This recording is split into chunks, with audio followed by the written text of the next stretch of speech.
Preserved and passed on. Now, another great tradition in this country of ours is that of storytelling, and the Midsummer Storytellers of Ireland are hosting a festival in counties Louth and Armagh later this month, and the aim is to attract visitors from at home and abroad to these border counties. Our reporter Valerie Waters has been to Armagh, where she discovered a rich tradition of lore and tales from Ireland's past.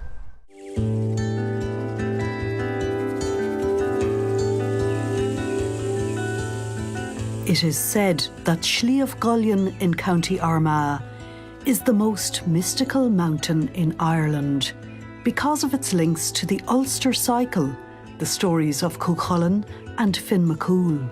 Cuchulainn, who was born Setanta, the boy warrior of the Red Branch Knights, and here at Cullen's house on the foot of Sliabh Gullion is where he got his name Cuchulainn, and that story comes from him having to kill the hound of Cullen in self-defence, and he killed the hound here at the foot of Sliabh Gullion.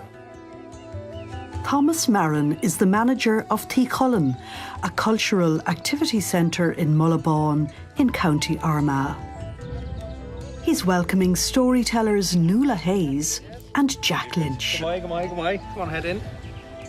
They have travelled from Dublin to hear Armagh storyteller Francis Quinn tell a story which features Sliabh Gullion, the mountain here, which is in an area of outstanding natural beauty. It's almost become a place of pilgrimage for people, the natural beauty of the place, the storytelling, the culture, the heritage, and therefore that leads it to be the perfect venue for the storytelling event here in June. The Cailleadh Vera lived above the top of Sliabh Gullion, and she was a witch. And she could turn herself into anything when she wanted to go through the country. She used to turn herself into a deer or a stag. And Finn would be out hunting, and he would chase the stag, and he was never fit to catch it. In the introduction to Francis Quinn's book, Armagh Folk Tales, she writes, "Some places have gold or silver mines. In Armagh, our real riches lie in song and story." Well, I'm here in Tí Cullen today to tell a story, one of Michael J. Murphy's stories, word for word, verbatim, about the Cailleadh Vera, which there's a whole story about her in the mountain, and it's Finn McCool. Now, what he was doing up this direction, I don't know, because it was a long way from the Hill of Allen, but the story goes that he was up here and got his white hair in the lake above. Finn tracked the deer all the way up Sliabh Gullion, and he lost the track up there, and he come on the lake, and here was this hellish fine looking young woman sitting on one of the millstones above at the lake, and her crying like the rain. Finn didn't know her from Adam. They asked her what she was crying for, and she said she'd lost this ring. The best-known storytellers of this region in the past were Michael J. Murphy and John Campbell. There's a great living tradition here, music and story, the whole lot. Francis Quinn is a powerful storyteller. It's as though she has her audience spellbound by her voice. It's a communion of imagination between the storyteller and the audience. And when it works, it is a very close bond, and it's kind of an intimate thing that you can transmit your images to the mind of another person, although of course they'll interpret them in their own way. But it is a real transmission that I think is very special as compared to a lot of, technological stuff that we have today. He was more than lucky to be able to swim up and out.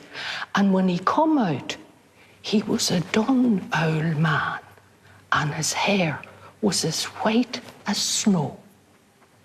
And there was no sign of the fine-looking young woman, only this old Cailleadh for one, and her laugh and her length at him. Nuala Hayes, herself a writer, storyteller and actor, is one of the organisers of the upcoming event over midsummer. The Federation for European Storytelling Conference, held in both Armagh and in Termonfeckin, County Louth, will host musical evenings as well as storytelling. The event has the title Storytelling in Borderlands. There is a whole culture along the border which, you know, straddles the border, but the border is irrelevant to also, and that's the culture of Oriel or Oriela. There was an ancient kingdom of Oriel that began at the mouth of the River Boyne around Carlingford and came right along the border over into Armagh. And of course the Irish language was the language there, and there are songs and music and stories which are very unique to this area. This is the perfect area to host such an event. We are in what's known as an ancient frontier, going back as far as the Dorset, the earthworks.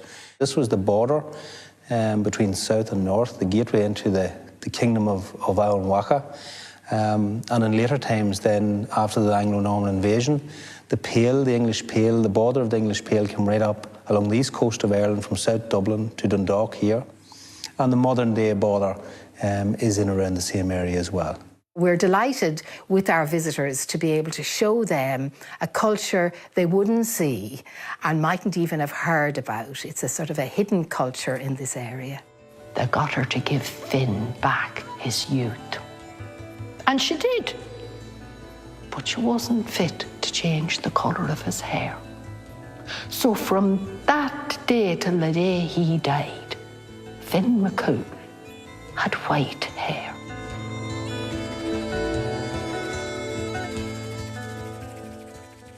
And there you have beautiful scenery from the countryside in Armagh. And that festival of storytelling gets underway there on the 21st of June.